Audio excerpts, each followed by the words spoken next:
What's up, guys? Rick from DFS On Demand here with a preview for Week 6 of the NFL season. If you've never seen this video series before, we're just going to roll through the DraftKings lobby, talk about some of the most interesting players at each position, and we'll see how that goes. Everything that you see me use, I'll go through some of the tools that I built. They're ones that I have built myself. They're available on DFS On Demand. So let's start with this. Quarterbacks here, and we'll jump right over to my cheat sheet.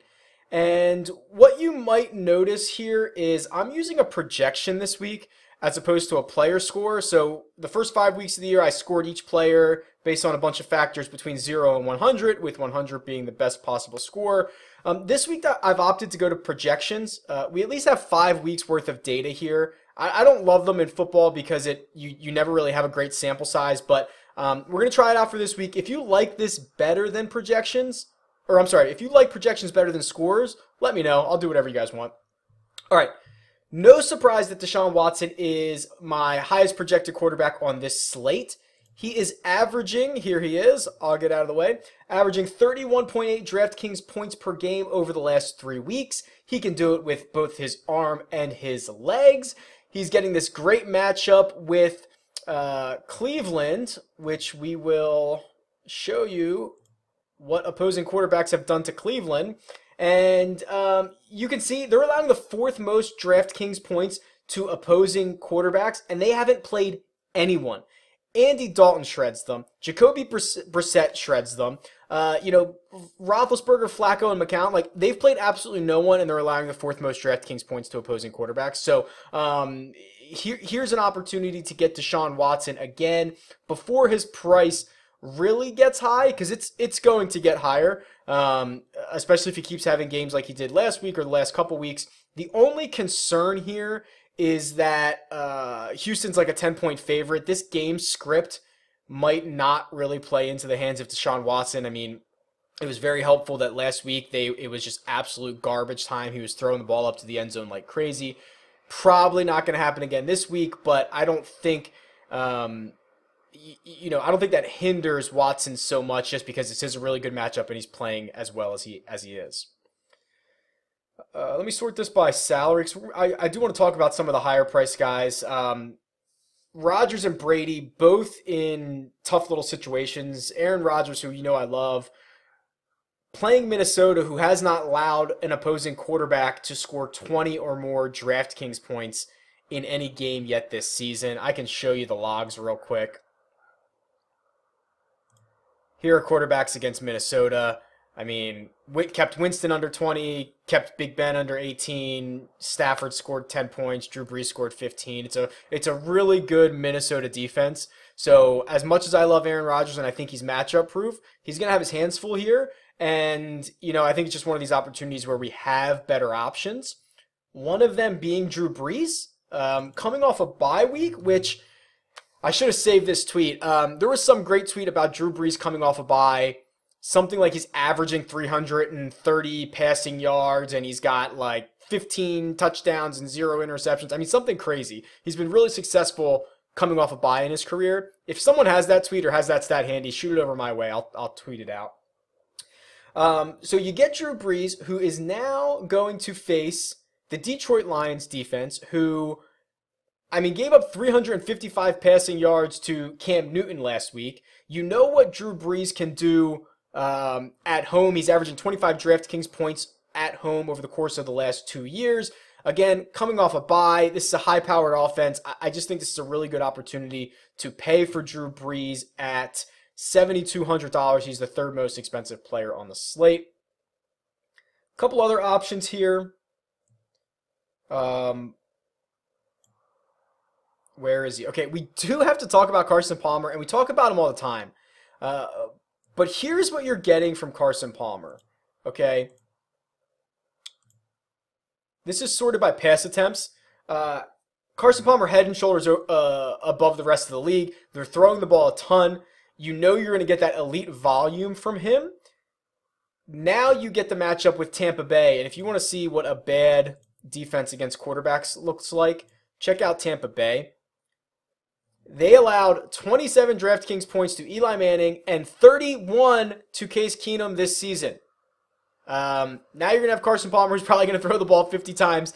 It's basically a good situation for anyone against this Tampa Bay defense because they've just been really, really bad all year long. And then are we really going to do Josh McCown? Like, is this going to be a thing here? So only $5,200. I'll pull him up real quick. Oops, sorry. Had a filter on there. Here he is. By no stretch of the imagination has he been awesome, but he's been reliable. He's been adequate. He's been decent. 14 to 16 DraftKings points on an average week is not bad for a guy who costs $5,200. And now he's going to get the essentially the dream matchup here, right? I mean, let's look at this against New England, which, don't get me wrong, the Jets are most certainly going to get destroyed in this game. But you can see New England has been able to stop no one, okay? They can't stop a nosebleed, right, Bart Scott? 28 DraftKings points to opposing quarterbacks per game this season. If Josh McCown scores you 20 DraftKings points at $5,400, you'll probably be pretty thrilled with that, and I don't think that's out of the realm of possibility. Okay, sorry. I guess I got away from the lobby a little bit just because it's a lot easier just to go through the tools. But here we go. Okay, running backs. So this is really interesting. Le'Veon Bell, we talk about every week. Really tough matchup with Kansas City. But then we're going to have three really interesting plays here. Let me go to my cheat sheet. And we'll flip back to running backs. And let me see how I want to sort this. Actually, let's sort it by touches.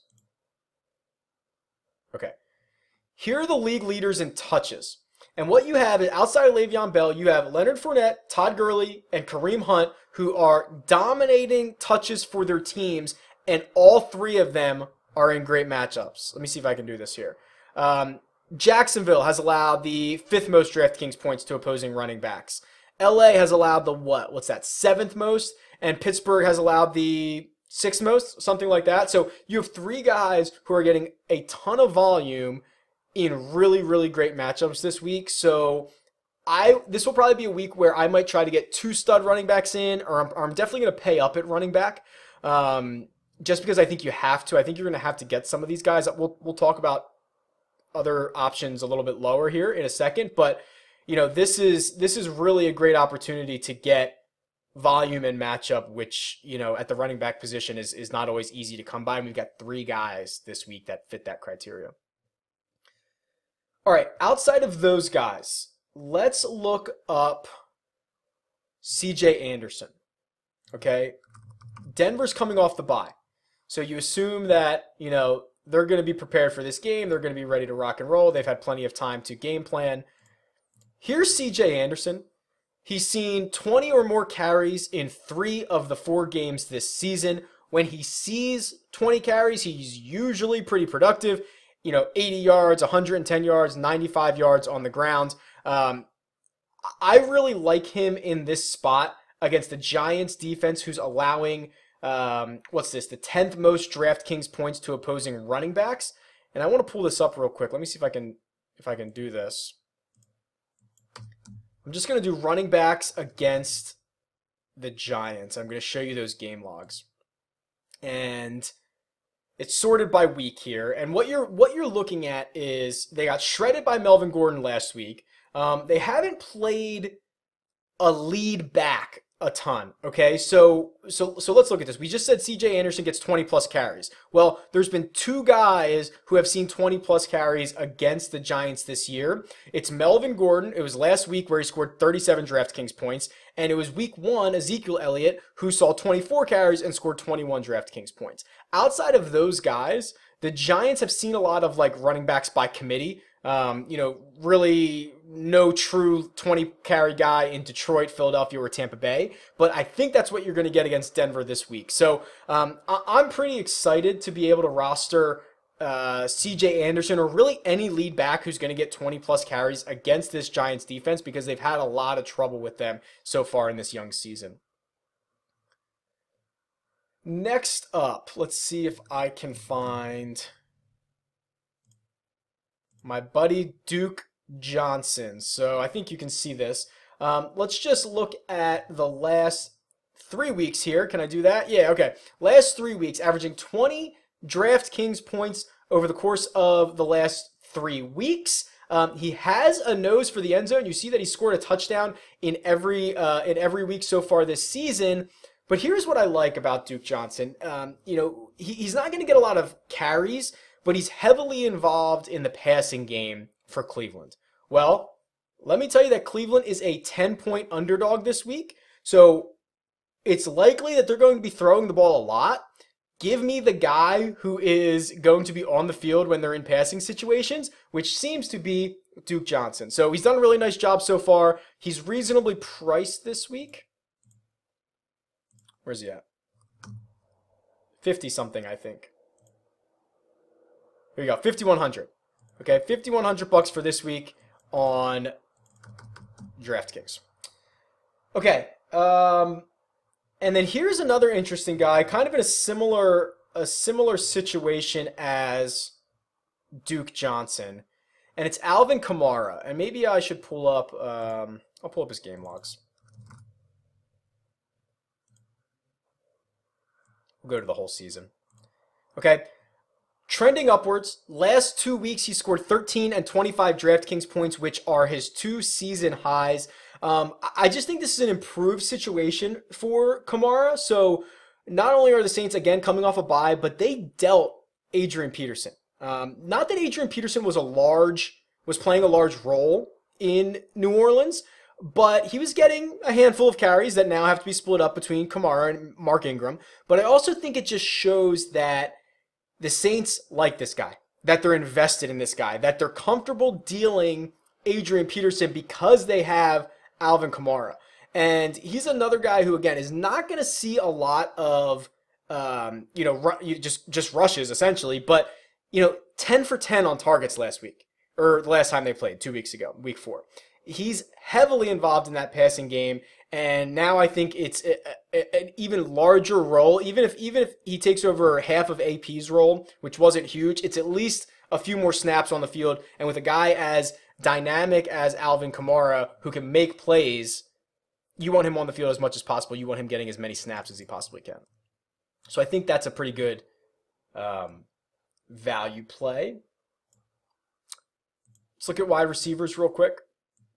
So I'll stay here in the lobby and talk about this for a second. I'm going to be really interested to see the ownership on Julio Jones. We've talked about this all the time. There's few things in the NFL that predict ownership or can affect ownership than this little red questionable designation in DraftKings. Seriously, casual fans come in and they avoid all those guys because they don't want to come check an hour and a half before the game to see if they're actually going to be playing. So they just stay away. They'll just take DeAndre Hopkins, who scored 3 touchdowns in his last time out, or they'll pay up for Antonio Brown, who is in, according to the DraftKings lobby, the best possible matchup. So Julio is kind of in this sandwich position. Also, he has a lot of jaded owners because he left the last time they played, which was week 4. So Falcons were also on a bye last week. Left the game early, leaves a lot of jaded owners behind. What you're seeing here is an opportunity to buy. I don't want to say buy low. He's still $8,300, but buy low perception-wise, in my opinion. Julio Jones has scored double-digit points in every game this year, 16 and 18 in weeks 2 and 3. He's still Julio Jones, and he has not scored a touchdown yet. That's always the big thing when we get a couple weeks into the season, right? Like, are some guys benefiting because they're only scoring touchdowns? Are some guys struggling because they're not scoring touchdowns? Like, touchdowns are very random. Okay, guys get dragged down at the 1 yard line all the time.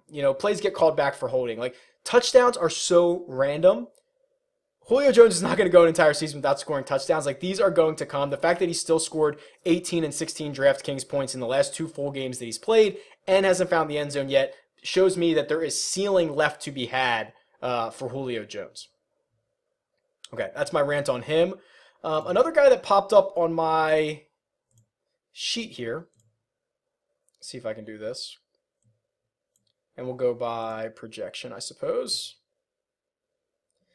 T.Y. Hilton pops up as my third ranked wide receiver, and I kind of like this. Okay, so let's look at T.Y. Hilton real quick.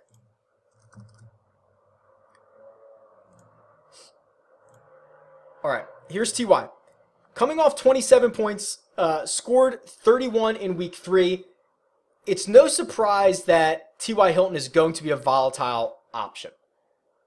But this is the matchup that you want those types of guys in, okay? T.Y. Hilton will be facing the Tennessee defense, and actually, let me see if I can show you over here. Against wide receivers, Tennessee has allowed the second most DraftKings points to opposing wideouts. And here they are. 9, I think I counted this up, 9 receivers have already scored 10 or more DraftKings points against the Titans this year. I think that's the most in the league. I'll have to confirm that, but that seems like a lot to me. And it's not like there's a ton of great names on here, right? It's Allen Hurns, it's Will Fuller, it's Jarvis Landry, it's Marquise Lee. I mean, like, who, they're getting shredded by everyone. And now you get T.Y. Hilton, he's boom or bust, right? Like, I wouldn't trust him too much in cash games, but I think he makes for a really interesting option in this matchup. And then Marvin Jones is a guy that I wanted to point out. Let me see if I can find him real quick. Here's Marvin Jones. Okay, has scored basically 10 DraftKings points or more in every game this year. Hasn't scored a touchdown in the last 3. So there you go. You look at it, and I can have this do the math for me real quick. Averaging nearly 14 DraftKings points per game over the last 3 weeks without a touchdown. Again, that's what we're looking for. We're looking for guys with upside. This is a game where the Lions are taking on the New Orleans Saints, which could absolutely turn into a shootout here, right? Like, the total on this game is 50.5 points, according to Vegas. It's the highest on the board. And New Orleans is bottom 5 against opposing wide receivers. And I do just want to see, I want to see his price. $4,600. Wow. Geez, I actually thought he was in the 5,000s. That's pretty good. I will probably be having a lot of Marvin Jones this week. All right, we'll switch to tight ends. So here we go. No surprise that Zach Ertz continues to be my highest projected tight end. It's just a ton of volume. We can look at it. Leads the league in targets, leads the league in receptions, leads the league in receiving yards. No reason to think that that is going to change drastically anytime soon. He's a 10 target a week type of guy, which is a really good option at a position that's very much a cesspool, quite honestly. All right, a few cheaper options here. Evan Ingram. So, okay, talked about Evan Ingram last week. Lays an egg. Literally nothing, which is really surprising considering he's still third in the league in targets after, not seeing a single one last week. It will be interesting to see what happens now, because the New York Giants pass catchers are absolutely decimated. Like, I'm sure you saw Odell Beckham went down. The Giants lost like their top 4 receivers last game. It's basically a process of elimination now. Like, Evan Ingram's the last man standing. I wonder if this is a chance for him to, showcase a lot of his skills just out of necessity, out of volume that needs to go to somebody. I'm obviously worried. He laid an egg last week, like literally. So I'm worried, but I'm actually a little bit interested in. I think he makes for a compelling argument. And then just a few other guys. And I'll go back to the lobby for this. If he's on the slate, yeah, Austin Seferian-Jenkins. So, he kind of popped up last week with. It was said that he was going to be a larger role in this offense, right? And it kind of looks like he was. Catches 6 balls on 8 targets for a touchdown, scores nearly 15 DraftKings points. Hoping that he backs it up with a plus matchup this week against New England, where we talked about that Josh McCown's probably going to throw the ball all over the yard. They're going to be down quite often. So Safarian Jenkins, I think, is a decent buy at 4,300. And then if you really want to get frisky, how about George Kittle? This is literally just riding the hot hand. Like, I don't think George Kittle's a great football player or anything like that.